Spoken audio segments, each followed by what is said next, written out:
मुश्किलें जरूर हैं मगर ठहरा नहीं हूं मैं, मंजिल से जरा कह दो अभी पहुंचा नहीं हूं। मुश्किलें जरूर हैं मगर ठहरा नहीं हूं मैं, मंजिल से जरा कह दो अभी पहुंचा नाही।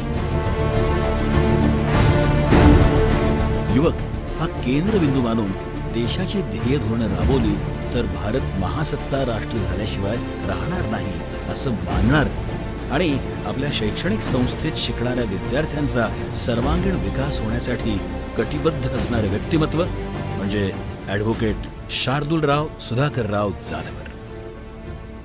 उस्मानाबाद जिल्ह्यातील वाशी तालुक्यातील वडजी या खेडेगावात ॲडव्होकेट शार्दूलराव सुधाकरराव जाधवर यांचे वडील प्राचार्य डॉक्टर सुधाकरराव उद्धवराव जाधवर यांचा जन्म झाला।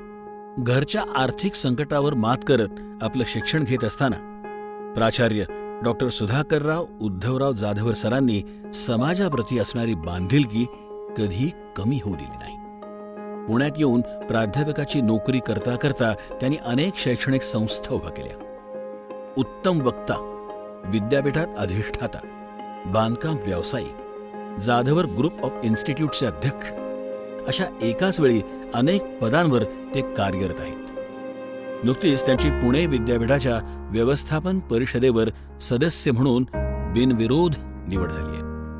अशा या कर्तृत्ववान व्यक्तीच्या घरात ॲडव्होकेट शार्दूलराव सुधाकरराव जाधवर यांचा जन्म पुण्यात झाला। अतिशय कमी वयात ॲडव्होकेट शार्दूलराव सुधाकरराव जाधवर यांनी doctor Sudhakarrao Jadhavar social education ट्रस्टच्या अध्यक्षपदाची आणि जाधवर ग्रुप ऑफ इन्स्टिट्यूटच्या उपाध्यक्षपदाची धुरा सांभाळली। 1995 साली एका कन्या शाळेपासून सुरुवात झालेला शिक्षण संस्थांचा हा प्रवास आज 70 शाखांपर्यंत पोहोचलाय। त्यापैकी 36 शैक्षणिक संस्थांची जबाबदारी ॲडव्होकेट शार्दूलराव सुधाकरराव जाधवर स्वतः सांभाळतात। जाधवर ग्रुप ऑफ इन्स्टिट्यूटमध्ये 25,000 विद्यार्थ्याहून अधिक विद्यार्थी शिक्षण घेतात, तर 1,500 शिक्षक आणि शिक्षकेतर कर्मचारी काम करतात। बल, बुद्धी आणि सद्विचार या तत्वावर वाटचाल करणाऱ्या संस्थेने भारतीय संस्कृतीबरोबर अमेरिकन तत्वज्ञानाचा अवलंब केलाय। विद्यार्थ्यांसाठी 100% रोजगाराच्या संधी, कमीत कमी फी, आंतरराष्ट्रीय दर्जाच्या शिक्षणाची संधी ही जाधवर ग्रुप ऑफ एज्युकेशनल इन्स्टिट्यूटची वैशिष्ट्ये आहेत। ॲडव्होकेट शार्दूलराव सुधाकरराव जाधवर यांनी diploma in human rights, diploma in labour law, diploma in taxation, cyber law, LLB, MBA, PGDHRM, LLM अशा अनेक पदव्या वयाच्या 24व्या वर्षीच प्राप्त केल्या आहेत। पूर्व प्राथमिक, प्राथमिक, माध्यमिक, कनिष्ठ विद्यालय, BA, BCom, MA, MCom, MBA, ANM, GNM, CBSE, इंग्रजी माध्यम आणि मराठी माध्यम अशा अनेक शैक्षणिक संस्थांचं जाळं त्यांनी उभं केलंय। सशक्त युवा, सशक्त राजकारण, सशक्त भारत व्हावा या उद्देशाने त्यांनी गेल्या 4 वर्षांपासून युवा संसद सुरू केली। महाराष्ट्र आणि गोवा या राज्यातनं या संसदेत विद्यार्थी सहभागी होतात। केंद्र शासन, राज्य शासन, कॉमन युथ कौन्सिल आणि नेहरू युवा केंद्राच्या संयुक्त विद्यमाने ही युवा संसद चालवली जाते। या कार्यक्रमात आजपर्यंत महाराष्ट्र आणि महाराष्ट्राबाहेरील मंत्री, मुख्यमंत्री अशा अनेक मान्यवरांना सन्मानित करण्यात आलं आहे। विद्यार्थ्यांच्या विकासासाठी महाविद्यालयात विशेष शौर्यासाठी शौर्य पुरस्कार, डॉक्टर सुधाकर जाधवर करंडक, जाधवर सायन्स फेअर, नशामुक्ती अभियान, मदिरा छोडो दूध पियो हा 31 डिसेंबरला उपक्रम, श्री छत्रपती शिवाजी महाराज जयंती, राज्यस्तरीय निबंध आणि वक्तृत्व स्पर्धा, जाधवर कल्चरल फेस्टिवल, श्रीमद भागवत भक्ती कथा ज्ञान यज्ञ महोत्सव, जाधवर स्पोर्ट्स फेस्टिवल, पोलिसांसाठी रेनकोट वाटप, आदर्श माता पुरस्कार, आदर्श शिक्षक पुरस्कार इत्यादी उपक्रम राबवले जातात। सदाभाऊ खोत यांच्या रयत क्रांती संघटनेचं युवा प्रदेश अध्यक्ष म्हणूनही ॲडव्होकेट शार्दूलराव सुधाकरराव जाधवर यांनी जबाबदारी सांभाळली. संपूर्ण महाराष्ट्रात फिरून त्यांनी युवा संघटनांचं काम केलंय. ॲडव्होकेट शार्दूलराव सुधाकरराव जाधवर यांना आजपर्यंत महाराष्ट्र रत्न भूषण पुरस्कार, दिल्ली येथील राष्ट्रीय एकता पुरस्कार अशा वेगवेगळ्या 22 पुरस्कारांनी सन्मानित करण्यात आलं आहे. भविष्यात जन्मभूमी आणि कर्मभूमी या ठिकाणी 1000 एकर क्षेत्रावर विद्यापीठ स्थापनेचा जाधवर ग्रुप ऑफ इन्स्टिट्यूटचा मानस आहे. रिअल इस्टेट, शिक्षण, हॉटेल, सेवा क्षेत्र अशा अनेक क्षेत्रात जाधवर ग्रुप सध्या कार्यरत आहे. हे सर्व यश मिळवताना वडील प्राचार्य डॉक्टर सुधाकरराव जाधवर सर, आई सुरेखाताई सुधाकरराव जाधवर, मोठा भाऊ जयप्रकाश सुधाकरराव जाधवर यांचं मोलाचं मार्गदर्शन असल्याचं ॲडव्होकेट शार्दूलराव. निश्चयाचा महामेरू, बहुत जणांचे आधारो, अखंड स्थितीचा निर्धारू श्रीमंत योगी, यशवंत, कीर्तिवंत, ज्ञानवंत, पुण्यवंत, वर्धवंत, सामर्थ्यवंत जाणता राजा, या भूमंडळाचे ठाई धर्मरक्षा ऐसा नाही, महाराष्ट्र धर्म राहिला काही तुम्हा कारणी. सर्वप्रथम छत्रपती शिवाजी महाराजांच्या पावन स्मृतीला मी अभिवादन करतो. भारतरत्न डॉक्टर बाबासाहेब आंबेडकर यांच्याही पावन स्मृतीला मी अभिवादन करतो. आजच्या या 3ऱ्या भारतरत्न डॉक्टर बाबासाहेब आंबेडकर ऑनलाईन व्याख्यानमालेसाठी उपाध्यक्ष जाधवर ग्रुप ऑफ इन्स्टिट्यूट या नात्यानं आपल्या सर्वांचं मनापासून खूप खूप स्वागत करतो. शिका, संघटित व्हा, संघर्ष करा. जे ब्रीद डॉक्टर बाबासाहेब आंबेडकर यांनी या देशातील युवकांना, गोरगरीब, शोषित, दलित, वंचित समाजातल्या सर्व लोकांना दिलं, तेच ब्रीद नव्यानं पुन्हा एकदा या देशातील सर्व युवकांना, विद्यार्थ्यांना, गोरगरीब, शोषित, दलित, वंचित समाजातल्या लोकांना, समाजातील विविध घटकातल्या लोकांना देण्यासाठी नव्यानं हा एक प्रयत्न doctor Sudhakarrao Jadhavar social and educational trust आणि जाधवर ग्रुप ऑफ इन्स्टिट्यूटच्या माध्यमातून आम्ही त्या ठिकाणी करत आहोत. आज ही व्याख्यानमाला Jadhavar group of institute, Jadhavar group of इन्स्टिट्यूटच्या अंतर्गत येणारे विविध शाखा यांच्या सर्वांच्या संयुक्त विद्यमाने हा कार्यक्रम आपण त्या ठिकाणी घेत आहोत. या कार्यक्रमाच्या मागे डॉक्टर बाबासाहेब आंबेडकर यांचे विचार हे समाजातील विविध घटकांमधल्या लोकांपर्यंत पोहोचले पाहिजेत, तळागाळातल्या व्यक्तीपर्यंत पोहोचले पाहिजेत, समाजातील शेवटच्या माणसापर्यंत पोहोचले पाहिजेत. हाच एक प्रामाणिक प्रयत्न या व्याख्यानमालेच्या द्वारे आम्ही त्या ठिकाणी करत आहोत.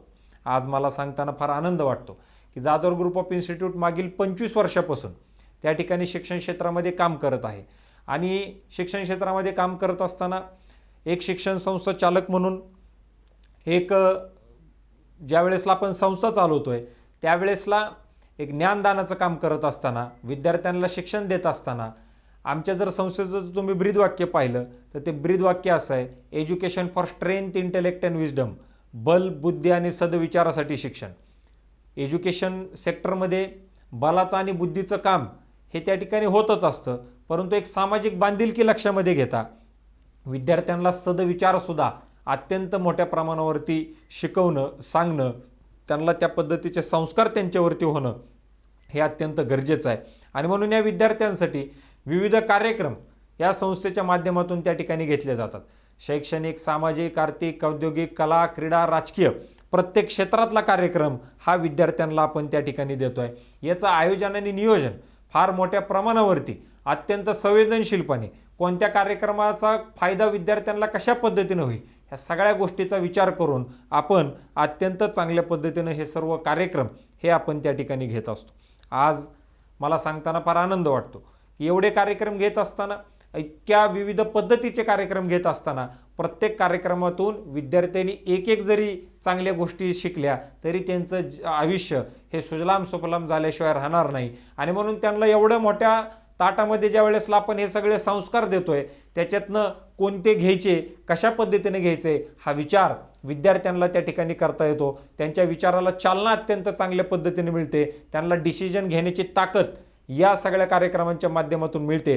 आणि म्हणून अशा पद्धतीचे कार्यक्रम संस्थेच्या वतीनं मागच्या 25 वर्षापासून आपण त्या ठिकाणी घेतोय.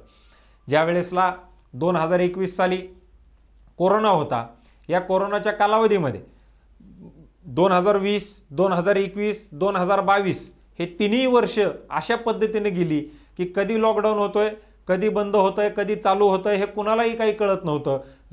रुग्णसंख्या वाढली की लॉकडाऊन होत होता, कमी झाली की थोडंसं काहीतरी त्या ठिकाणी त्याच्यामध्ये कार्यक्रम घ्यायला थोडी परवानगी त्याच्यामध्ये मिळत होती. आणि त्याच्यामुळं कोणतेही सण, कोणतेही वार, कोणतीही जयंती, कोणतीही पुण्यतिथी ही कोणाचीही त्या ठिकाणी साजरी झाली नाही. त्याच पद्धतीनं डॉक्टर बाबासाहेब आंबेडकर यांची जयंती मागच्या 20, 21, 22 असं 3 वर्षांमध्ये त्या ठिकाणी होत नव्हती. आणि म्हणून एक विचार माझ्या मनामध्ये आला की ज्या वेळेसला कोरोना चालू झाल्यानंतर फार मोठ्या प्रमाणावरती एक ऑनलाईनचं फॅड आलं. इंटरनेट फार मोठ्या प्रमाणावरती वापर त्याचा चालू झाला. ऑनलाईन एज्युकेशन त्या ठिकाणी शाळांच्या आणि कॉलेजेसच्या माध्यमातून लोकांना मिळायला लागलं. एवढंच नाही, बालवाडीची मुलंसुद्धा घरामध्ये कॉम्प्युटरवरती इंटरनेटचं साह्याने त्याच्यामध्ये अभ्यास करत होती. आणि म्हणून माझ्या डोक्यामध्ये एक विचार आला की डॉक्टर बाबासाहेब आंबेडकर यांची जयंती मागच्या 3 वर्षापासून त्या ठिकाणी होत नाहीये. आणि म्हणून डॉक्टर बाबासाहेब आंबेडकर यांची जयंती म्हणजे फार मोठ्या प्रमाणावरती उत्साह, फार मोठ्या प्रमाणावरती देव डॉक्टर बाबासाहेब आंबेडकर यांना मानणारा फार मोठ्या प्रमाणावरती वर्ग हा संपूर्ण भारत देशामध्ये आहे आणि त्यांची जयंती साजरी करता येत नाहीये. आणि म्हणून माझ्या डोक्यामध्ये एक संकल्पना आली की आपण याच ऑनलाईन पद्धतीनं हा जो कार्यक्रम आहे हा कार्यक्रम त्या ठिकाणी आपल्याला घेता आला पाहिजे. आणि त्याचंच एक उदाहरण जर आपण लक्षामध्ये घेतलं तर पहिली ऑनलाईन व्याख्यानमाला ही 2021 मध्ये झाली, दुसरी ऑनलाईन व्याख्यानमाला 2022 मध्ये झाली आणि आता 14 एप्रिल ते 24 एप्रिल 2023च्या दरम्यान third doctor Babasaheb Ambedkar online lecture series म्हणजेच तिसरी भारतरत्न डॉक्टर बाबासाहेब आंबेडकर ऑनलाईन व्याख्यानमाला आपण त्या ठिकाणी घेत आहोत. आज जर आपण त्याचं उदाहरण पाहिलं तर आज आपण या ठिकाणी या पत्रिकेला जे आपण ब्रीथ दिलंय, जी थीम दिलेली ते त्या थीममध्ये आपण असं म्हणतोय, the evolving classroom of 50,000+ student to strengthen the Indian democracy. म्हणजेच या देशाचं जे लोकतंत्र आहे, या देशाची जी लोकशाही आहे, ही जर आपल्याला मजबूत करायची असेल, याला जर बळकटी आणायची असेल, या कार्यक्रमाशिवाय पर्याय हा मोठ्या प्रमाणावरती त्या ठिकाणी दुसरा कोणताही असू शकत नाही. कारण the evolving classroom of 50,000 students to strengthen the Indian democracy हा कार्यक्रम यूट्यूबच्या माध्यमातून समाजातील विविध घटकांपर्यंत, युवकांपासून ते वृद्ध लोकांपर्यंत त्यांच्यापर्यंत हा कार्यक्रम पोचणारच आहे. परंतु 50,000 असे तरुण युवक आहेत की ज्यांचं वय वर्ष 16 ते वय वर्ष 25 पर्यंत आहे. अशा 50,000 लोकांपर्यंत हा कार्यक्रम आपण त्या ठिकाणी पोहोचवतोय की जेणेकरून डॉक्टर बाबासाहेब आंबेडकर यांचे विचार, लोकतंत्र, ज्यांच्यामुळं संविधान आपल्याला त्या ठिकाणी मिळालं, ते पूर्ण विचार हे लोकांपर्यंत त्या ठिकाणी पोहोचले पाहिजेत. ज्या वेळेसला जाधव ग्रुप ऑफ इन्स्टिट्यूटच्या माध्यमातून मागच्या 6 वर्षापासून आपण हे संविधान कशा पद्धतीनं आपलं त्या ठिकाणी स्ट्रेंथन करता येईल, आपल्या देशाचं डेमोक्रेसी, आपल्या देशाचं लोकतंत्र, लोकशाही अजून कशा पद्धतीनं मजबूत करता येईल, याचा प्रयत्न मागच्या 6 वर्षापासून आपण त्या ठिकाणी करतच आहोत. युवा संसद, सशक्त युवा, सशक्त राजकारण आणि सशक्त भारत. युवकांनी चांगल्या राजकारणामध्ये आलं पाहिजे. व्हाईट कॉलर लोक हे राजकारणामध्ये आली पाहिजेत.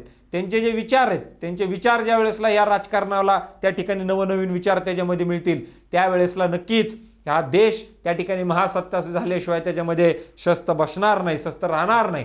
आणि म्हणून या कार्यक्रमाच्या माध्यमातून गल्लीपासून ते दिल्लीपर्यंत अशा लोकांना या कार्यक्रमामध्ये बोलवलं गेलं की जे लोक गोरगरीब, शोषित, दलित, वंचित समाजामधून आले, ज्या लोकांना राजकारणाची फार मोठ्या प्रमाणावरती पार्श्वभूमी नव्हती, पण ज्यांनी स्वतःच्या नावाचा झेंडा भारताच्या राजकारणामध्ये राहण्याचं काम केलं. आणि यांची पार्श्वभूमी नसताना सुद्धा ज्यांना पार्श्वभूमी नाही अशी जी समोर बसलेले 2-3 हजार युवक आहेत, या युवकांना त्या ठिकाणी त्यांनी प्रेरणा दिली पाहिजे. आणि प्रेरणा दिल्यानंतर ही जी गोरगरीब, शोषित, दलित, वंचित समाजातली जी लोक आहेत, तळागाळातली लोक आहेत, ही सगळीच्या सगळी लोक त्या ठिकाणी राजकारणामध्ये आली पाहिजेत. आणि ज्या वेळेसला या देशातल्या गरिबांच्या लोकांच्या हातामध्ये हे राजकारण त्या ठिकाणी जाईल, या देशाचं राजकारण ज्या वेळेसला इथल्या शोषित आणि आदिवासी लोकांच्या हातामध्ये जाईल, त्यावेळेसला खरोखरच त्यांचं जे न्याय हक्क आहेत, जे न्यायापासून जे त्यांना अधिकार आहेत, त्या अधिकारापासून जे दूर राहिलेली लोक आहेत, यांच्यापर्यंत जोपर्यंत ते यांच्या हातामध्ये सत्ता जात नाही तोपर्यंत त्या लोकांपर्यंत पोचायला सुद्धा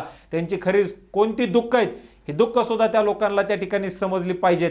आणि म्हणून अशा पद्धतीचे जे कार्यक्रम आहेत या कार्यक्रमाच्या माध्यमातून अशा नवनवीन युवकांना या कार्यक्रमाच्या माध्यमातून आपण त्या ठिकाणी प्रेरणा देण्याचं काम हे मोठ्या प्रमाणावरती करतोय.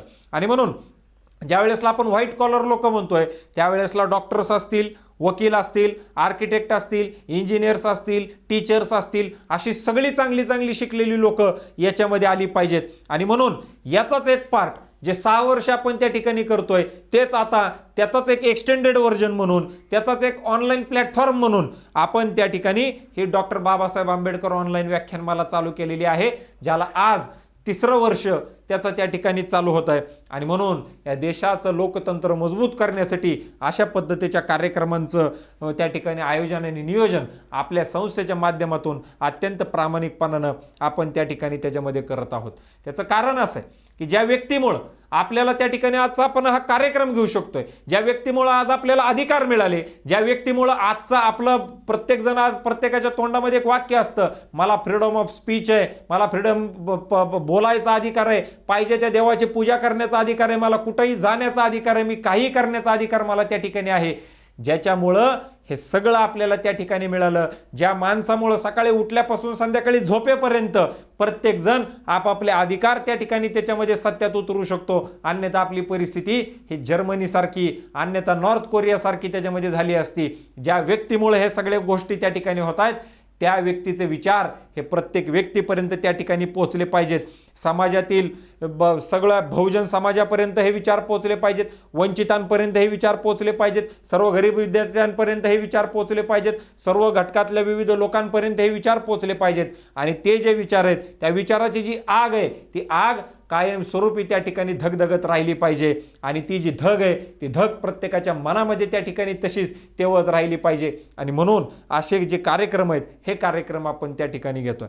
आज मला सांगताना फार आनंद वाटतो. आज ही ऑनलाईन व्याख्यानमाला घेत असताना आज आपल्याला लायन्स क्लब इंटरनॅशनल असेल, लायन्स क्लब पुणे पर्ल असेल, लायन्स क्लब ग्लोबल टीचर असेल, यांच्या तिघांच्या संयुक्त विद्यमानं हा कार्यक्रम आपण आज त्या ठिकाणी घेतो. लायन्स क्लब ग्लोबल टीचर सारखी लोक आज आपल्यासोबत जुडली गेलेली आहेत की आज याच्यामधनं KG पासून PG पर्यंत जेवढेही काही शिक्षक त्या ठिकाणी ज्ञान देण्याचं काम त्याच्यामध्ये करतात, ज्ञानदानाचं काम करतात, ती सगळीच्या सगळी लोक या कार्यक्रमासोबत त्या ठिकाणी जुडली गेलेली आहेत.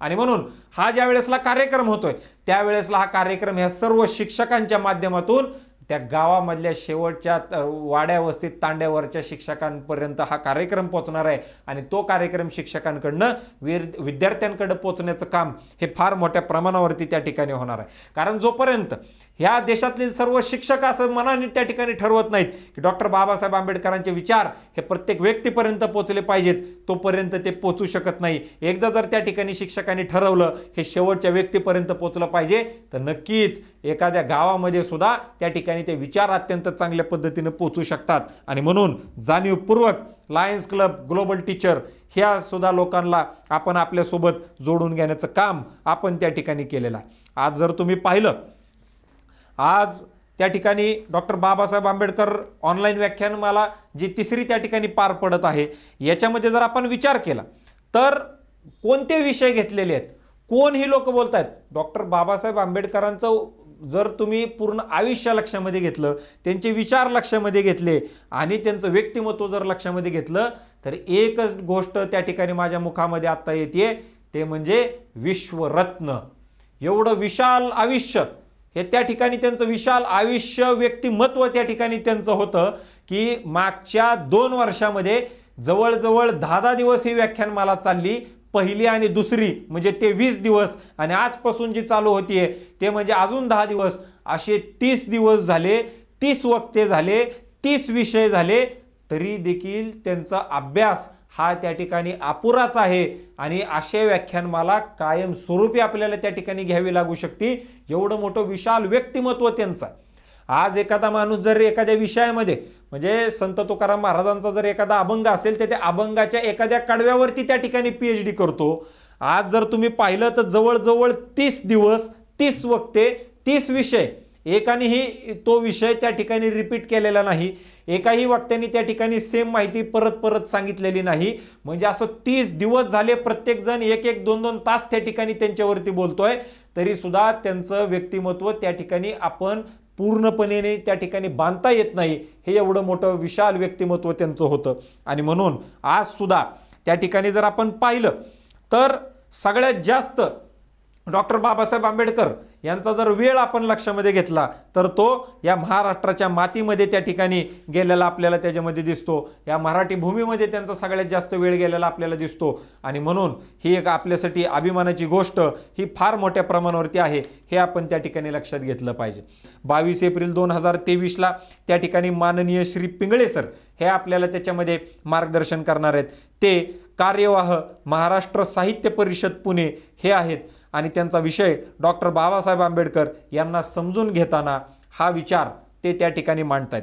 कारण आज जर आपण पाहिलं तर डॉक्टर बाबासाहेब आंबेडकर यांचे जे अनेक विचार आहेत त्या विचाराला कुठं ना कुठं त्यांनी त्याच्यामध्ये एक त्यांचं तथ्य मांडण्याचं काम हे फार मोठ्या प्रमाणावरती केलेलं होतं. आज अनेक थोर पुरुषांच्या नावाने अमुक त्यांनी सांगितलं होतं म्हणून आम्ही असं करतोय, तमुक त्यांनी सांगितलं म्हणून आम्ही असं करतोय, असं बरंच सारं त्या ठिकाणी माहिती खोटी ही लोकांपर्यंत त्या ठिकाणी पोचवली जाते. आणि म्हणून डॉक्टर बाबासाहेब आंबेडकर यांचे खरे विचार कोणते होते, मग त्याला कोणत्याही पद्धतीनं अडल्ट्रेट न करता, मनाने कोणती माहिती न घालता जे सत्य होतं ते सत्य जशाच तसं तुमच्या सगळ्या लोकांपर्यंत पोचावं, हा एक विचार त्याच्यामध्ये त्या ठिकाणी आहे. हा कार्यक्रम घेत असताना जाणीवपूर्वक कार्यक्रम हा कोणत्याही झूम ॲपवरून आपण घेत नाहीये. हा कार्यक्रम कोणत्याही हॉलमध्ये नाहीये. कारण जोपर्यंत यूट्यूब आहे, जोपर्यंत इंटरनेट आहे, हे चिरकाल लोकांना स्वतःच्या मातृभाषेमध्ये फक्त महाराष्ट्रातच नाही तर भारतात जिथं जिथं लोक असतील आणि एवढंच नाही जगामध्ये जिथेही कुठे त्या ठिकाणी मराठी लोक असतील त्यांना त्यांच्या भाषेमध्ये सोप्या भाषेमध्ये त्या ठिकाणी डॉक्टर बाबासाहेब आंबेडकरांचा त्या ठिकाणी अभ्यास करता यावा म्हणून हा कार्यक्रम अत्यंत महत्त्वाचा त्या ठिकाणी आहे असं मला त्याच्यामध्ये फार मोठ्या प्रमाणावरती वाटतं. आणि म्हणून कोणताही माणूस कितीही वेळेला त्याच विषयाचा त्यांना अभ्यास करायचा असेल तर तो अभ्यास हा यूट्यूबच्या माध्यमातून त्या ठिकाणी त्याच्यामध्ये फार मोठ्या प्रमाणावरती करू शकतो. आणि म्हणून आज ह्या कार्यक्रमाला आपण सगळेजण इतक्या मोठ्या संख्येने उपस्थित झालात, मी आपल्या सर्वांचे मनापासून आभार व्यक्त करतो. आणि एकच गोष्ट मला या ठिकाणी सांगायची आहे की डॉक्टर बाबासाहेब आंबेडकर यांचे जे विचार आहेत हे विचार आजच्या परिस्थितीला सुद्धा तितकेच अत्यंत महत्त्वाचे आहेत. कारण जर आपण पाहिलं तर जे आज आपले जे राजकारणी लोक आहेत त्यांचा जो मॅनिफेस्टो येतो त्या मॅनिफेस्टोमध्ये त्यांनी सांगितलेलं असतं की आम्ही लोकांना हे देऊ ते देऊ, प्रत्येक जाती धर्मासाठी हे करू ते करू. ते काम 50-60 वर्षापूर्वी डॉक्टर बाबासाहेब आंबेडकरांनी अधिकार नसणाऱ्यांना अधिकार देण्यापासून ते संविधानामध्ये त्या ठिकाणी कशा पद्धतीनं ह्या सगळ्या लोकांना त्याच्यामध्ये आर्थिक सहाय्य सुद्धा केलं पाहिजे. आज जर आपण पाहिलं तर स्टार्टअप इंडिया, स्टँडअप इंडिया याची घोषणा ही आज आपल्याला केल्यासारखी वाटती, परंतु जे लोकांना अधिकार नव्हते, जी लोक वंचित होती त्या सगळ्या लोकांना संविधानातच त्यांनी त्याच्यामध्ये लिहून दिलेलं आहे की धंदे उभा करण्यासाठी कशा पद्धतीनं सरकारला आर्थिक सहाय्यता ह्या सगळ्या लोकांना त्या ठिकाणी करता येणार आहे. आणि म्हणून आज या कार्यक्रमाला आपण मोठ्या संख्येनं आलात. हा कार्यक्रम यूट्यूबच्या माध्यमातून घेतोय म्हणून माझं सर्वांना एक नम्रतेचं आव्हान आहे की डॉक्टर बाबासाहेब आंबेडकरांचे विचार हे प्रत्येक व्यक्तीपर्यंत पोहोचले पाहिजेत. म्हणून हा जो कार्यक्रम आजपासून 10 दिवस त्या ठिकाणी चालणार आहे याच्यामध्ये जे रोजच्या रोज व्हिडिओ अपलोड केले जातील ते सर्वच्या सर्व व्हिडिओ आपण त्या ठिकाणी लाईक करा, शेअर करा आणि चॅनलला सबस्क्राईब करा आणि महाराष्ट्रातील कानाकोपऱ्यापर्यंत बाबासाहेबांचे विचार हे त्या ठिकाणी पोहोचले पाहिजेत हीच एक आशा आणि अपेक्षा मी या कार्यक्रमाच्या माध्यमातून त्या ठिकाणी व्यक्त करतो. आणि आज डॉक्टर बाबासाहेब आंबेडकर ज्याही ठिकाणी असतील त्या ठिकाणी त्यांच्या मनाला फार मोठ्या प्रमाणावरती समाधान प्राप्त होत असेल. कारण त्यांचं जे ब्रीद होतं की शिका, संघटित व्हा, संघर्ष करा, ते ब्रीद आज युवकांच्या माध्यमातून, युवा चळवळीच्या माध्यमातून सगळ्या लोकांपर्यंत पोहोचवण्याचं काम हे आपण त्या ठिकाणी करतोय. आणि नक्कीच हे महाराष्ट्रातील युवक माझे विचार प्रत्येक व्यक्तीपर्यंत त्या ठिकाणी पोहोचवतील अशीच भावना त्यांच्या मनामध्ये त्या ठिकाणी येत असेल हीच आशा आणि अपेक्षा त्या ठिकाणी व्यक्त करतो. आणि बोधिसत्व महामानव डॉक्टर बाबासाहेब आंबेडकर यांच्या पावनस्मृतीला परत एकदा अभिवादन करतो आणि थांबतो. धन्यवाद. जय हिंद, जय महाराष्ट्र.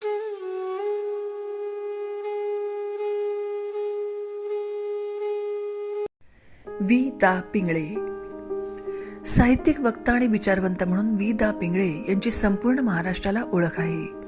अहिराणी साहित्य संमेलनाचा अध्यक्ष, महाराष्ट्र साहित्य परिषदेचे कार्यवाह आणि कवी म्हणूनही ते परिचित आहेत. वी.दा. पिंगळे यांचा जन्म 1 जानेवारी 1976 रोजी झाला. सुरुवातीपासूनच साहित्यात त्यांना आवड होती. त्यांनी साहित्यामध्ये कविता, कथा, सामाजिक, वैचारिक आणि संतांच्या सुधारणावादी लेखनाचा धागा पकडला. त्यांचं हे चिंतन त्यांच्या सर्व पुस्तकांमधून प्रतिबिंबित होत असते. लोकशिक्षक संत गाडगेबाबा, साने गुरुजी, लोकशाहीर अण्णाभाऊ साठे, महात्मा ज्योतिबा फुले आदी महापुरुषांवर त्यांनी महाराष्ट्रात अनेक व्याख्यानं दिली. मराठी उद्योजकता अशी घडतात माणसे या विषयावर अनेक व्याख्याने त्यांनी दिली. महाराष्ट्रातील 50 मराठी उद्योजकांच्या मुलाखती घेतल्या. त्यांच्या यशाचे रहस्य, त्यांची यशोगाथा प्रेरणा म्हणून व्याख्यानातून मांडण्याचा प्रयत्न करतात.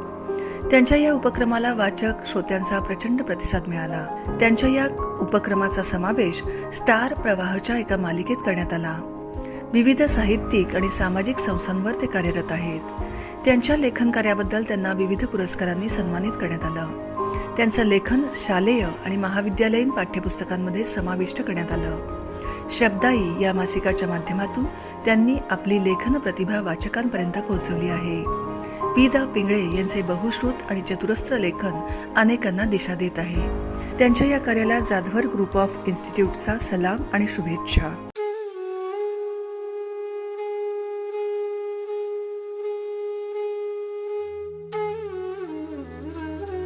जाधवर ग्रुप ऑफ एज्युकेशन या संस्थेच्या वतीने अनेक वर्षापासून अनेक सामाजिक उपक्रम साजरे केले जातात.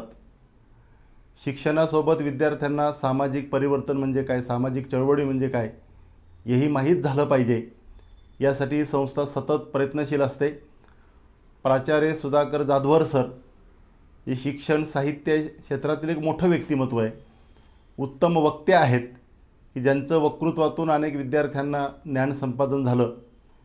आणि या संस्थेने आयोजित केलेल्या ऑनलाईन व्याख्यानमालेत डॉक्टर बाबासाहेब आंबेडकर यांना समजून घेताना या विषयावर मी माझं विवेचन आपल्यापुढे सांगणार आहे. डॉक्टर बाबासाहेब आंबेडकर समजून घेताना अनेक पैलूंचा विचार करावा लागतो. आपल्या देशामध्ये शोकांतिका अशी आहे की महापुरुष समजून घेताना त्याची जात आणि धर्म पाहिला जातो, त्यांचा कर्तृत्वाचा विचार कमी पद्धतीने होतो. हेही डॉक्टर बाबासाहेब आंबेडकरांच्या बाबतीत घडलं आहे. म्हणून मला सुरुवातीला सांगावंसं वाटतं की बाबासाहेब कोणत्या जातीच्या धर्माच्या विरोधात नव्हते. त्यांचा लढा हा ज्या अस्पृश्य समाजाला कित्येक शेकडो वर्षापासून ज्या सनातनी प्रवृत्तीने किंवा हिंदू धर्मामधील चातुर्वर्ण्य व्यवस्थेने ज्यांचं मानवपण नाकारण्यात आलं होतं, ज्यांना गाव कुसाबाहेर काढण्यात आलं होतं, ज्यांना माणसासारखं जगता येत नव्हतं, या माणसांचं जीवन पुन्हा माणसासारखं व्हावं, त्यांना मानवी हक्क प्राप्त व्हावेत, यासाठी बाबासाहेबांचा लढा होता.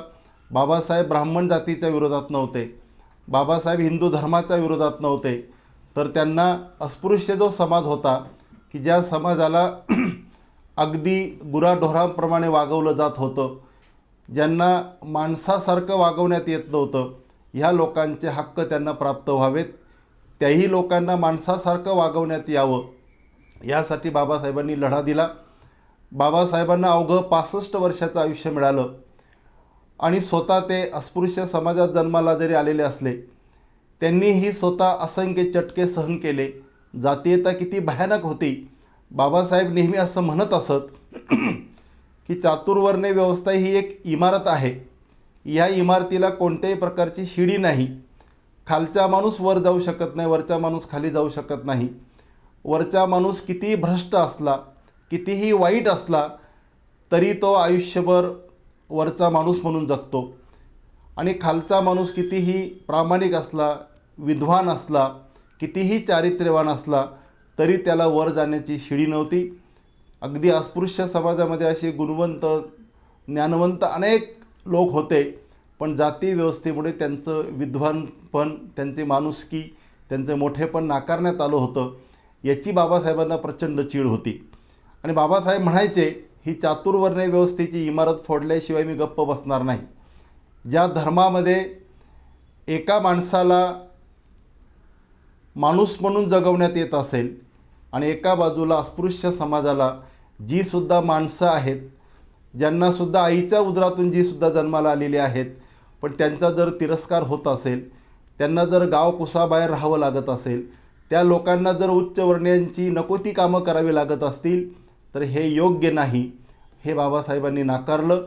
म्हणून बाबासाहेबांचा लढा हा कोणत्या जातीचा धर्माच्या विरोधात नव्हता, तर त्या जातीने स्वीकारलेलं सनातनपण असेल, त्या धर्माने स्वीकारलेली चातुर्वर्ण्य व्यवस्था असेल, की ज्या व्यवस्थेमुळे समाजामध्ये मोठ्या प्रमाणात विषमता निर्माण झाली होती. दलितांचं आयुष्य असेल, स्त्रियांचं आयुष्य असेल, त्या आयुष्याला एक हक्क प्राप्त करून देण्यासाठी बाबासाहेबांचा लढा होता.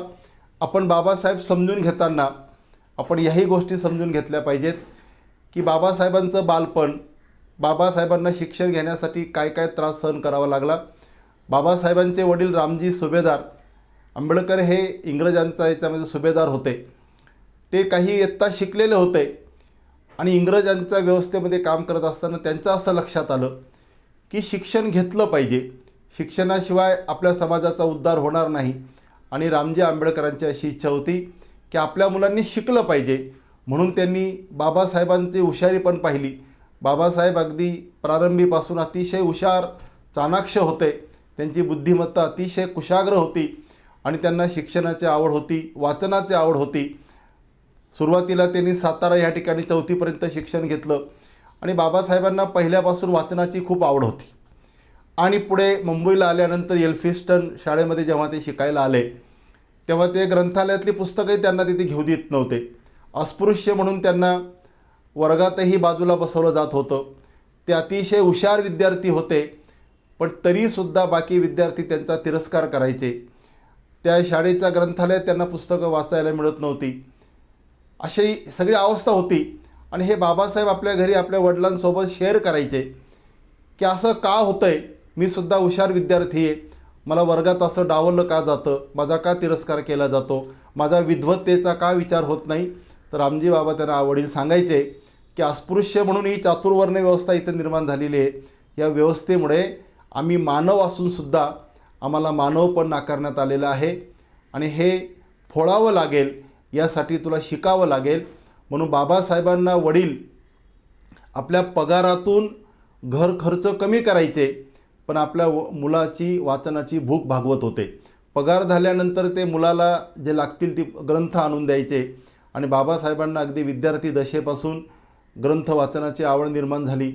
त्यातून जगातलं ज्ञान त्यांचं लक्षात आलं, जगामधली समाजव्यवस्था त्यांची लक्षात आली आणि भारतामधली ही समाजव्यवस्था लक्षात आली की परदेशामध्ये जिथे सर्वांना समानतेने वागणूक दिली जाते, मग आपल्याकडे ही व्यवस्था अशी का, याचा विचार बाबासाहेब खूप करायचे. आणि वाचनामुळे त्यांना प्रगल्भता प्राप्त झाली आणि ह्या वाचनाचा उपयोग, ह्या ज्ञानाचा उपयोग आपण आपल्या समाजासाठी केला पाहिजे. आणि त्यांचं असं लक्षात आलं की ज्ञान संपादन केल्याशिवाय, शिक्षण घेतल्याशिवाय आपण आपल्या समाजाला जागृत करू शकत नाही. बाबासाहेबांनी एकदा विचारलं की तुम्ही 18-18 तास पुस्तकं वाचतात. बाबासाहेबांनी छान असं उत्तर दिलं की आमचा निद्रिस्त जो समाज आहे त्याला जागा करण्यासाठी मला जागावं लागेल. मी झोपलो तर या समाजाला कोण जागं करेल. बाबासाहेब 18-18 तास ग्रंथ वाचायचे. प्रचंड त्यांनी अभ्यास केला, शिक्षणासाठी खूप कष्ट सहन केले, अवमान सहन केला, पण शिक्षण त्यांनी सोडलं नाही. पुढे 10वी नंतर त्यांना पुढे शिकायचं होतं. बडोद्याचे राजे सयाजीराव गायकवाड, एक मोठा माणूस की ज्या माणसाचं दातृत्व आणि कर्तृत्व खूप मोठं होतं, राजा म्हणून त्यांचं राजे पण खूप मोठं होतं. त्यांनी बाबासाहेबांची विद्वत्ता ओळखली आणि त्यांना अमेरिकेमध्ये कोलंबिया विद्यापीठामध्ये त्यांना पुढे शिक्षणासाठी पाठवलं आणि त्यांना स्कॉलरशिप दिली. अशी माणसं होती म्हणून समाजातले असे रत्न घडू शकले. सयाजीराव गायकवाडांचं योगदान आपल्या भारतामध्ये खूप मोठं आहे, ते नाकारता येणार नाही. त्यांनी बाबासाहेबांना त्या काळामध्ये जर स्कॉलरशिप दिली नसती तर कदाचित बाबासाहेबांना कोलंबिया विद्यापीठामध्ये शिक्षणासाठी जाता आलं नसतं. कोलंबिया विद्यापीठामध्ये गेल्यानंतरसुद्धा बाबासाहेबांनी स्वतःचा प्रभाव निर्माण केला. तेथेसुद्धा ते अतिशय स्कॉलर विद्यार्थी म्हणून समोर आले. तिथे विषमता नव्हती. तिथे सर्व जातीची मुलं, कुळाची मुलं, सर्व धर्माची मुलं, ते काळे असतील, गोरे असतील, इतर देशातली मुलं एकत्रितपणे अभ्यास करायचे. तिथे बाबासाहेबांच्या विद्वत्तेला मान सन्मान मिळाला आणि बाबासाहेबांनी विचार केला की या ठिकाणी कोणत्याही प्रकारची विषमता नाही, समानता असल्यामुळे मला उत्तम प्रकारे शिक्षण घेता आलं. पण भारतामध्ये एक अस्पृश्य म्हणून त्याला शाळेतही त्याची हेटाळणी केली जाते. समाजात तो कितीही हुशार असला, गुणवंत असला, ज्ञानवंत असला तरी त्याचा ज्ञानाचा उपयोग किंवा ज्ञानाचं मोठेपण कोणी मान्य करत नाही. कोलंबिया विद्यापीठामध्ये शिक्षण घेतल्यानंतर पुन्हा ते भारतात आले आणि भारतात आल्यानंतर त्यांनी असा विचार केला की माझ्या ज्ञानाचा उपयोग मला स्वतःच्या प्रगतीसाठी न करता मला हा जो आमचा अस्पृश्य समाज आहे की ज्याच्या नशिबी पिढ्यानपिढ्या माणूस पण नाकारलेला आहे, ज्याला अगदी कुत्र्या मांजऱ्यासारखं वागवलं जातं, ज्याला सन्मानाने कुठल्या पानवट्यावर पाणी पिता येत नाही, त्याला गावात राहता येत नाही, त्याला कुठले मोठ्या समारंभात सहभागी होता येत नाही, अशा माणसांना मानवी हक्क प्राप्त करून देण्यासाठी मी माझ्या ज्ञानाचा आणि आयुष्याचा उपयोग करेल. आणि हे बाबासाहेबांनी केलं. बाबासाहेब म्हणायचे की माझ्या जीवनाचं अंतिम ध्येय तेच आहे की माझ्या अस्पृश्य बांधवांना मला त्यांचे हक्क प्राप्त करून द्यायचे आहेत.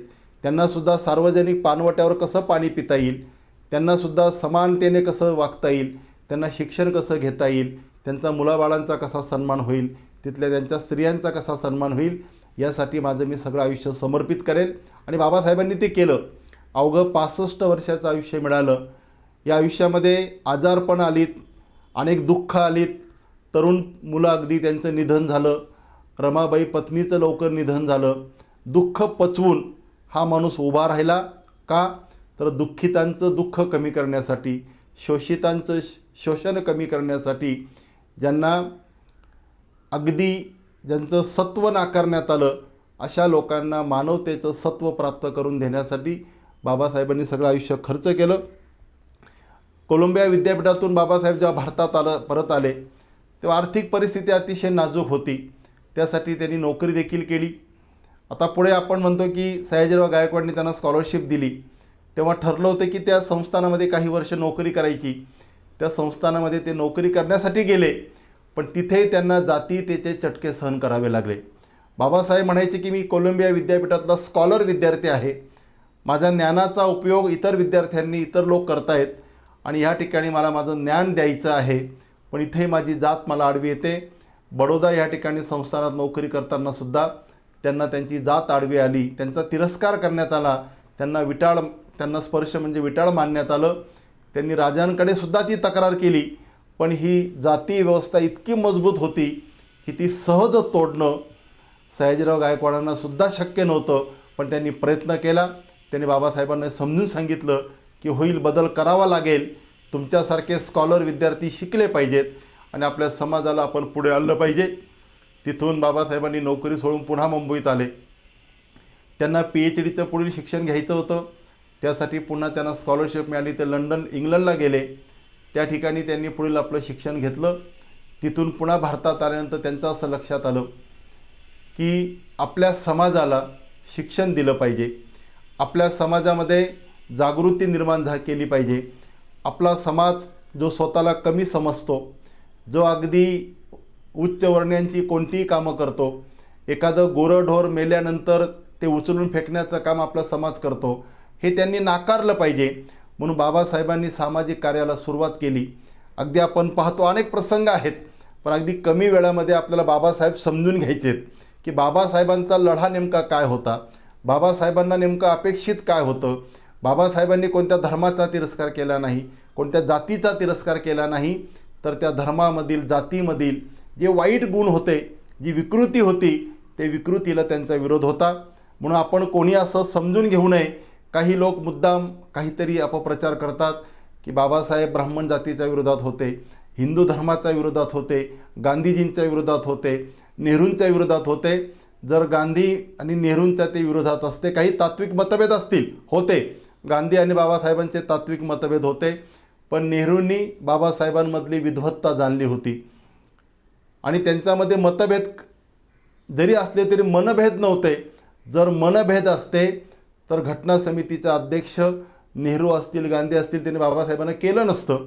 त्यांनाही बाबासाहेबांची विद्वत्ता माहिती होती की हाच माणूस उत्तम पद्धतीची राज्यघटना लिहू शकतो, यांचा अभ्यास मोठा आहे, यांचं ज्ञान मोठं आहे, म्हणून आपण कुठेतरी काही समाजातली समाजकंठक लोक असतात की जे महापुरुषांमध्ये भांडणं लावतात आणि याचा परिणाम महापुरुषांचे जे अनुयायी असतात त्यांची मग माती भडकतात आणि मग त्याचा परिणाम एकूण देशावर होतो.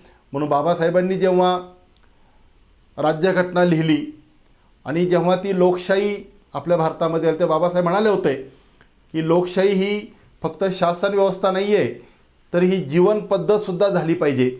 लोकशाही टिकवण्याची जबाबदारी फक्त सरकारची नाही, तर या देशातल्या प्रत्येक नागरिकाची, माणसाची ती आहे. त्यांनी लोकशाहीची खूप सुंदर व्याख्या बाबासाहेब सांगायचे की लोकशाही, आपली लोकशाही आपण का स्वीकारली, की ज्या लोकशाहीमध्ये प्रत्येक माणसाचा हक्क अबाधित ठेवला जाईल, प्रत्येकाला समानतेने वागणूक दिली जाईल. त्यांनी व्याख्या खूप छानपणे सांगितलेली होती की रक्ताचा एकही थेंब न सांडता अगदी शांततेच्या मार्गाने समाजामध्ये योग्य ते सामाजिक परिवर्तन घडवून आणणारी व्यवस्था म्हणजे लोकशाही. आणि त्यांना ते अपेक्षित होतं की आपल्याकडे अध्यक्षीय लोकशाही पद्धत न स्वीकारता संसदीय लोकशाही पद्धत स्वीकारण्यात आली. त्यामागं भूमिका अशी होती की सर्वांना न्याय मिळाला पाहिजे आणि या लोकशाहीमध्ये प्रत्येकाचा विचारांचा आदर केला गेला पाहिजे. प्रत्येक जाती धर्माच्या माणसाचा उत्थानाचा विचार झाला पाहिजे. तळागाळातल्या माणसापर्यंत परिवर्तन गेलं पाहिजे. तळागाळातल्या माणसाला शिक्षण घेता आलं पाहिजे आणि इथली अनेक वर्षांची जी काही अमानुष चातुर्वर्ण्य व्यवस्था होती, जी जाती व्यवस्था होती, ती संपली पाहिजे.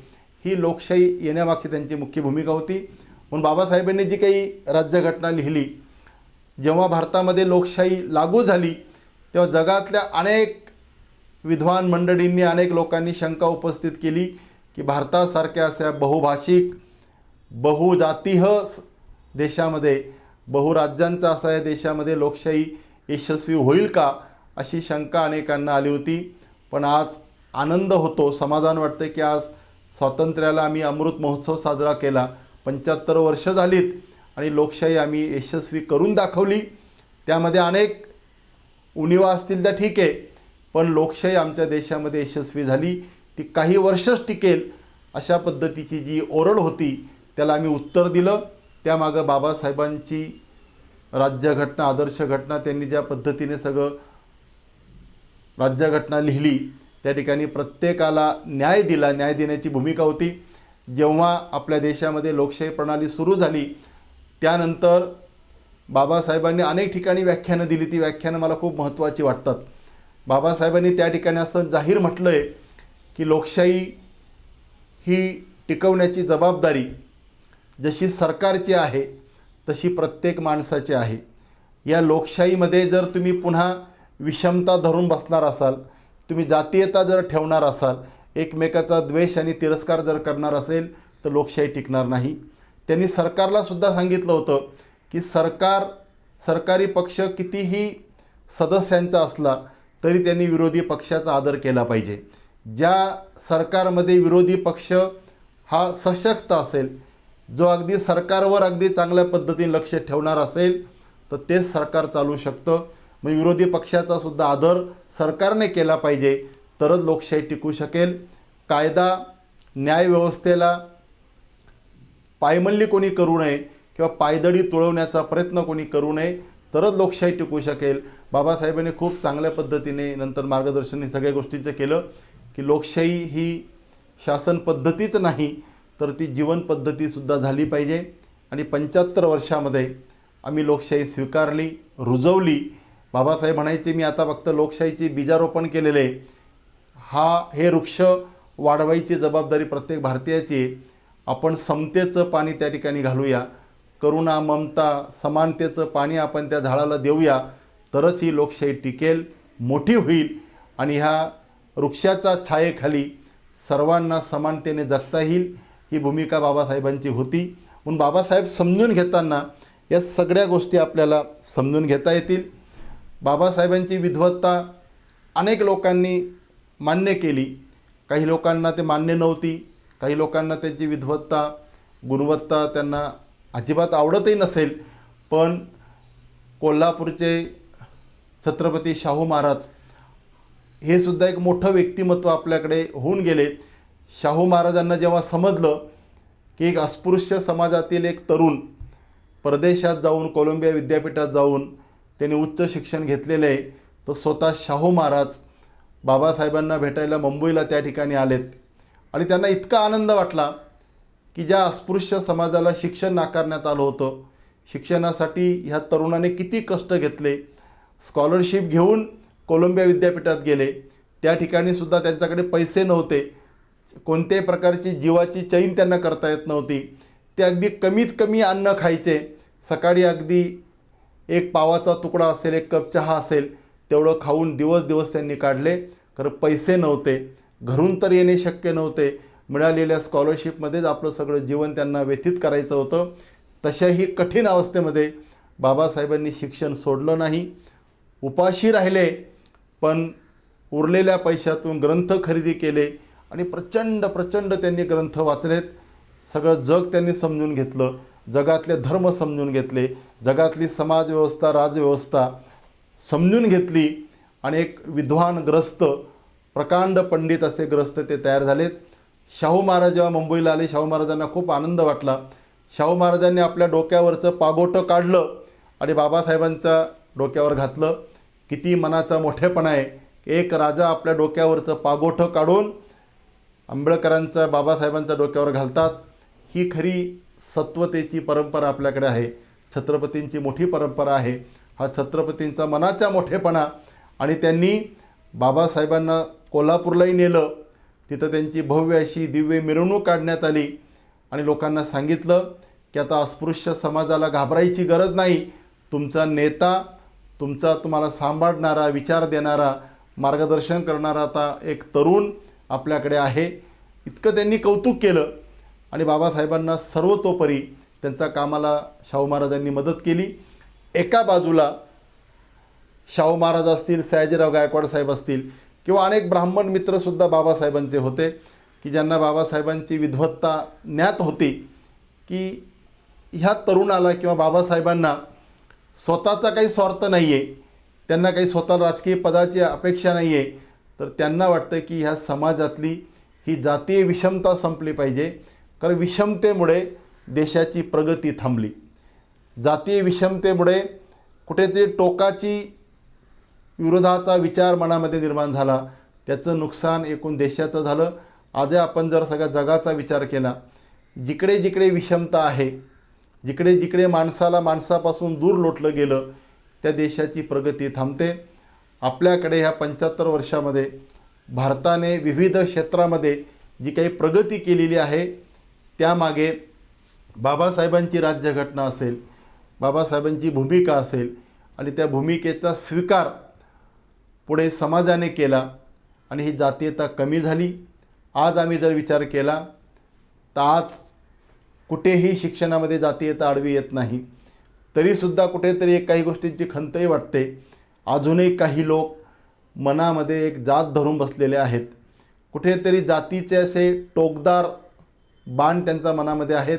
मला असं वाटतं की स्वातंत्र्याचा आम्ही अमृत महोत्सव साजरा करतो आहोत, बाबासाहेबांची 132वी जयंती आम्ही साजरी केली, त्यानिमित्तानेच ही सगळी व्याख्यानमाला प्राध्यापक जाधवर सरांनी आयोजित केलेली आहे. या संस्थेची सुद्धा भूमिका हीच आहे की देशाला जर महासत्ता बनवायचं असेल, देशाला जर जगामध्ये एक मोठं साम्राज्य भारताचं उभं राहू शकतं, पण जोपर्यंत देशातली जात जात नाही, जोपर्यंत धर्माधर्मातला वाद जात नाही, जोपर्यंत माणसातलं असलेलं विषमतेचं तणकट हे निघत नाही, तोपर्यंत महासत्ता मला तरी शक्य वाटत नाही.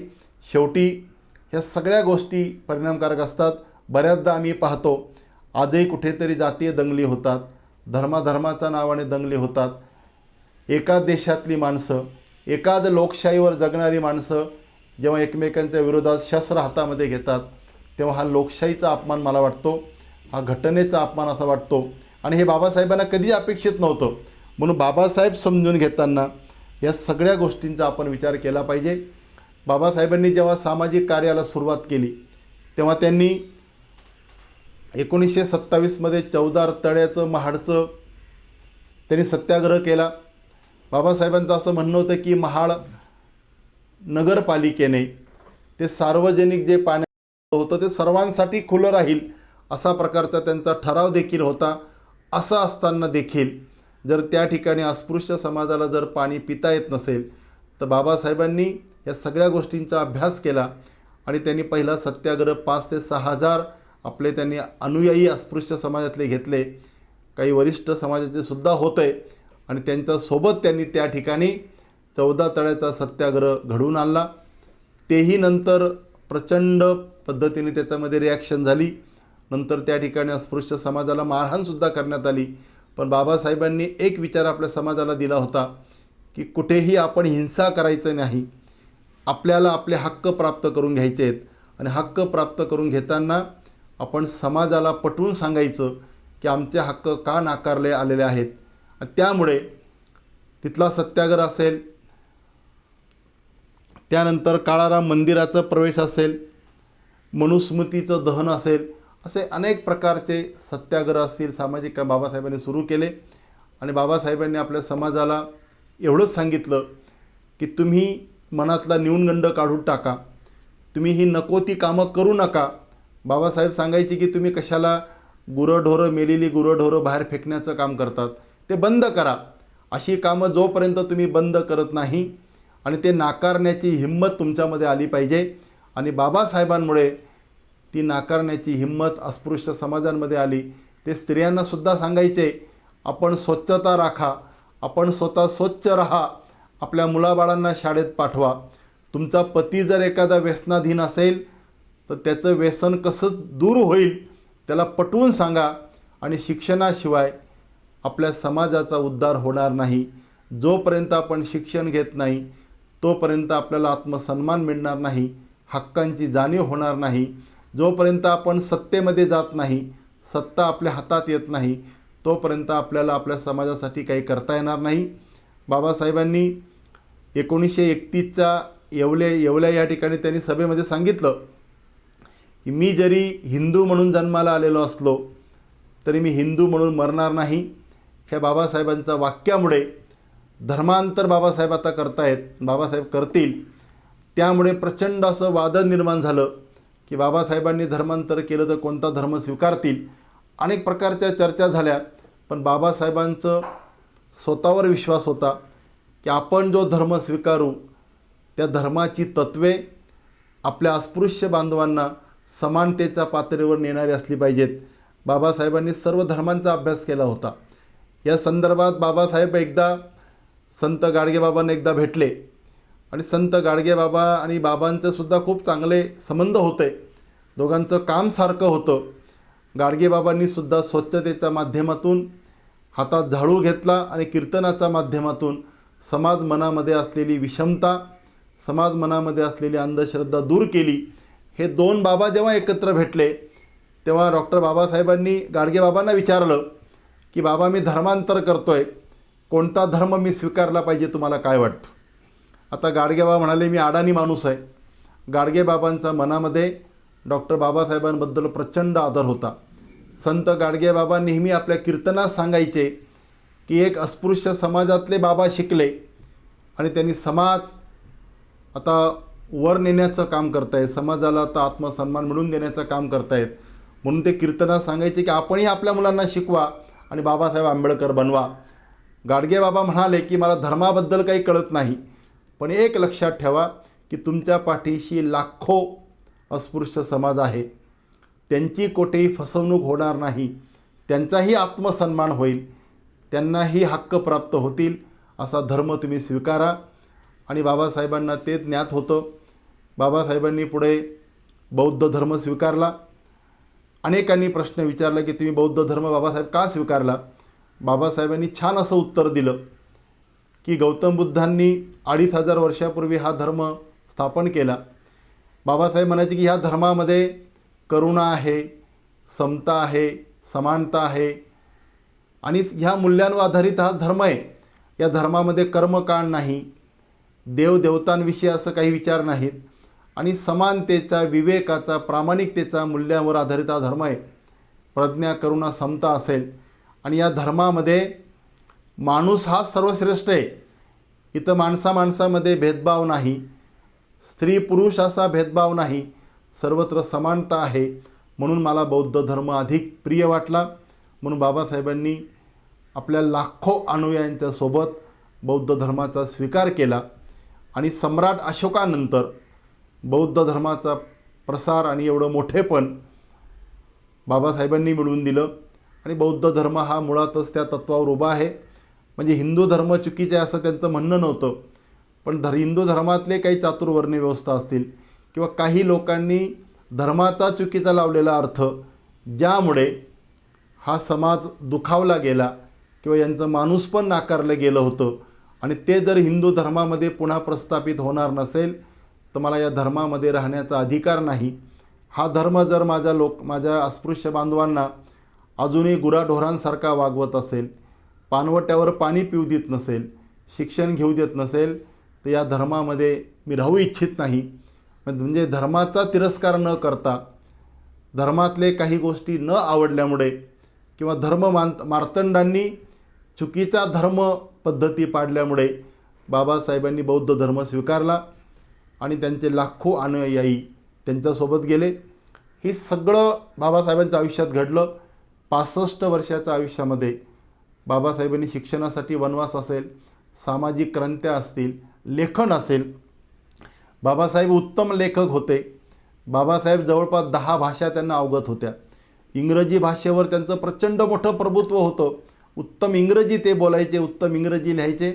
बाबासाहेबांचं बरंचसं लेखन इंग्रजीमध्ये आहे आणि जे लेखन, बाबासाहेबांची पुस्तकं जगातल्या विद्यापीठांमध्ये त्याचा अभ्यास केला गेला.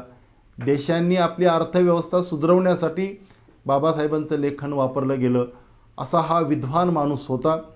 आणि बाबासाहेबांनी आपल्या शिक्षणाचा उपयोग, आपल्या ज्ञानाचा उपयोग, आपल्या सर्वस्वाचा उपयोग त्यांनी अस्पृश्य समाजाच्या उद्धारासाठी केला. बाबासाहेबांनी कधीच धनाचा संचय केला नाही, तर आचार विचार संस्काराचा संचय त्यांनी केला. अतिशय ग्रंथवेडे होते. बाबासाहेबांनी स्वतः जेव्हा आपला बंगला उभा केला राजगृह म्हणून, त्या राजगृह बंगल्यामध्ये त्यांनी स्वतःचं मोठं ग्रंथालय उभं केलं, ज्यामध्ये जवळपास 50,000 ग्रंथ होते. इतकं बाबासाहेबांचं प्रेम ग्रंथांवर होतं. बाबासाहेब एकदा म्हणाले होते, माझ्या घरात जर कोणी ग्रंथांची चोरी केली तर त्याचे हातसुद्धा मी कलम करू शकेल. इतकं त्यांचं ग्रंथांवर प्रेम होतं. बाबासाहेब आयुष्यामध्ये अनेक दुःख पचवून, आरोग्याच्या अनेक तक्रारी होत्या, तरीसुद्धा बाबासाहेब तब्येत बरी नसतानासुद्धा त्यांनी राज्यघटनेवर काम केलं. राज्यघटना समितीचे, मसुदा समितीचे अध्यक्ष होते. त्या काळामध्ये तब्येतही बरी नव्हती, पण रात्रंदिवस मेहनत करून एक आदर्श राज्यघटना ते निर्माण केली. आणि बाबासाहेबांची ही राज्यघटना ही देशाला इतकी पूरक ठरली. या राज्यघटनेमध्ये प्रत्येक लहान मोठ्या जातीचा, अल्पसंख्याक समाजाचा, स्त्री पुरुष समानतेचा विचार त्या घटनेमध्ये लिहिलेला आहे. आणि ही राज्यघटना, हे संविधान जगामध्ये किती आदर्श आहे, या सगळ्या गोष्टी आपण समजून घेतल्या पाहिजेत. आपण असं म्हणतो, बऱ्याचदा लोक महात्मा गांधी असतील, पंडित नेहरू असतील, विन्स्टन चर्चिल असतील किंवा कार्ल मार्क्स असतील, यांच्याशी बाबासाहेबांची तुलना करतात. ते योग्य आहे, पण आपण हा विचार केला पाहिजे की नेहरू असतील, गांधी असतील, चर्चिल असतील, ही माणसं मुळातच श्रीमंत घरातली, कुळातली लोक होती. यांना अगदी शिक्षणासाठी खूप काही संघर्ष करावा लागला नाही. त्यांचं आयुष्य फार सुखाने समाधानाने गेलं. पण बाबासाहेबांचं आयुष्य हे अगदी तळागाळातून जातीयतेचे चटके सहन करून त्यांनी स्वतःला घडवलं, स्वतः ज्ञान संपादन केलं. आणि आपल्या ज्ञानाचा उपयोग त्यांनी स्वतःचा उद्धारासाठी न करता, स्वतःचा आर्थिक उन्नतीसाठी न करता, त्यांनी आपल्या अस्पृश्य बांधवांसाठी केला.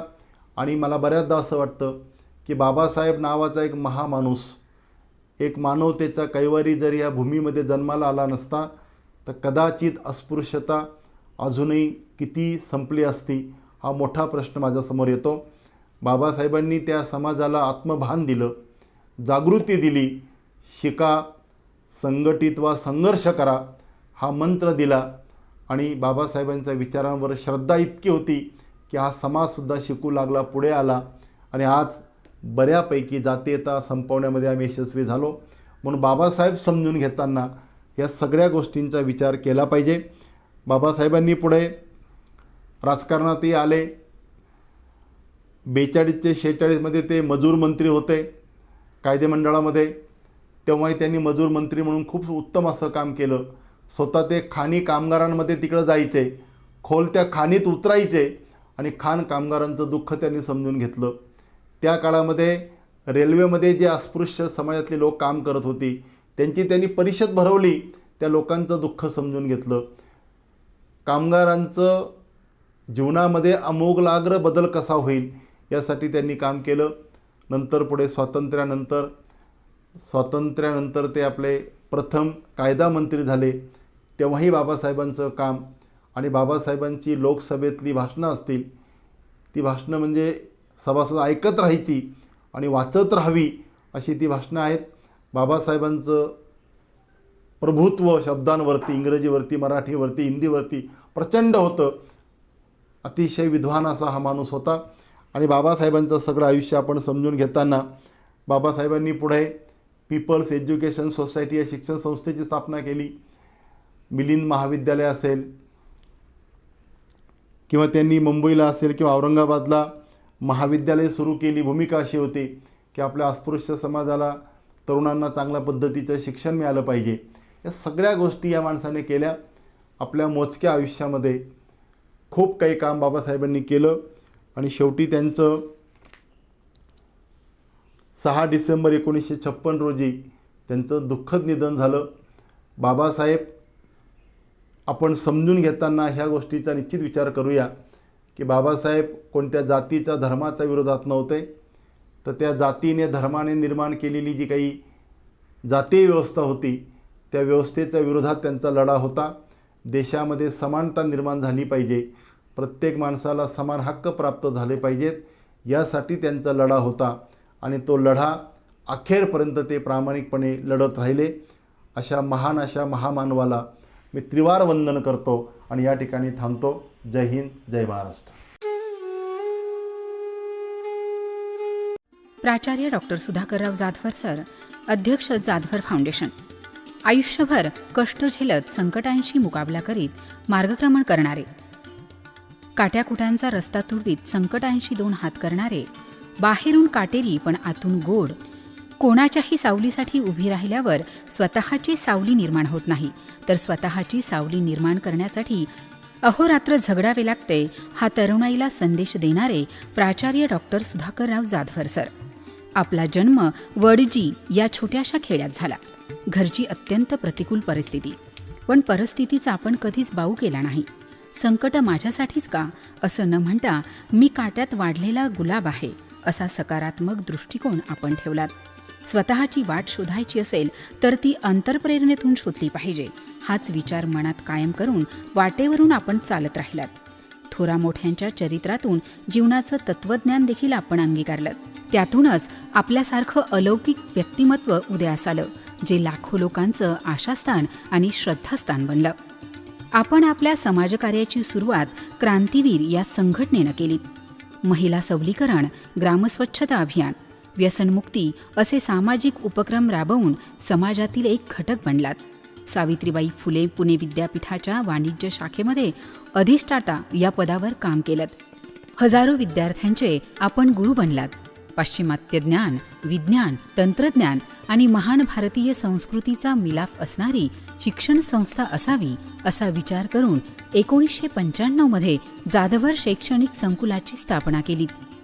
हा म्हणता या संस्थेचा पसारा आजूबाजूला पांगू लागला. आज हजारो विद्यार्थी या शिक्षण संस्थेमध्ये शिक्षण घेत आहेत.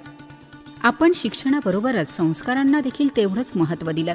स्वामी विवेकानंद, छत्रपती शिवाजी महाराज, संत साहित्य अशा व्याख्यानांचं आयोजन करून मुलांना सद्विचार दिलेत. रोजगार मेळावे, करिअर गायडन्स, समुपदेशन, विकास मार्गदर्शन, स्वच्छ भारत अभियान, व्यक्तिमत्व विकास, व्यसनमुक्ती असे हजारो उपक्रम राबवून तरुणाईच्या मनात देशप्रेमाची ज्योत तेवत ठेवली. त्यांचे मार्गदर्शक गुरु बनलात. या जगात देव कधीच भेटत नाही आणि भेटणारही नाही, पण देवमाणसं खूप भेटली, त्यातलेच आपले एक व्यक्तिमत्व.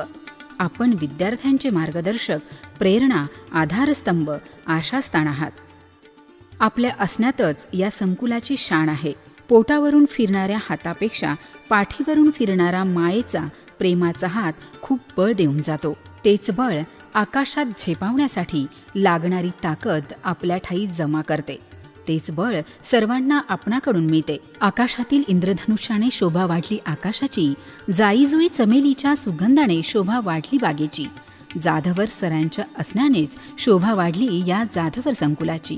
आपल्या भावी वाटचालीस आम्हा सर्वांकडनं तुम्हाला शुभेच्छा. धन्यवाद. नमस्कार. तिसरी भारतरत्न डॉक्टर बाबासाहेब आंबेडकर ऑनलाईन व्याख्यानमाला आपल्या संस्थेतर्फे सुरू करण्यात आलेली आहे. आत्तापर्यंतच्या दोन्हीही ऑनलाईन व्याख्यानमालेला अत्यंत चांगल्या पद्धतीचा प्रतिसाद मिळाला. त्यामध्ये अत्यंत तज्ज्ञ लोकांनी स्वतःची व्याख्यानं दिली. या तिसऱ्या व्याख्यानमालेमध्ये सुद्धा 10 दिवस विविध क्षेत्रामधले नामवंत भारतरत्न डॉक्टर बाबासाहेब आंबेडकरांच्या विचाराच्या विविध पैलूविषयी बोलणार आहेत.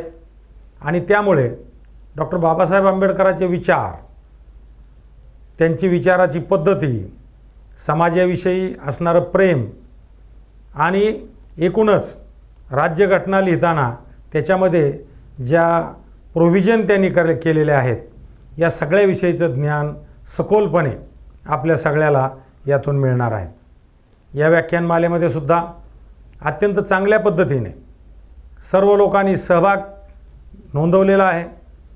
अनेक लोक ऑनलाईन हे व्याख्यानमाला पूर्ण भारतभर, भारताच्या बाहेरही आपले जे फॉलोअर्स आहेत ते पाहत आहेत. या व्याख्यात्यांचं आणि आपल्या टीमचं, की ज्या टीमनं ऑनलाईन टीमनं आपल्यापर्यंत ही व्याख्यानमाला ऑनलाईन पोचवली, कष्ट घेऊन वेगवेगळ्या ठिकाणी जाऊन व्याख्यात्यांचे रेकॉर्ड केलं आणि या ठिकाणी आपल्यापर्यंत ते पोचवलेले आहे, त्यांचेही मी आभार मानतो. आणि सगळ्यात शेवटी तुम्ही सर्व लोक की ज्यांनी याला भरभरून प्रतिसाद दिला त्यांचेही मी आभार मानतो आणि थांबतो. जय हिंद, जय महाराष्ट्र, जय भीम. धन्यवाद.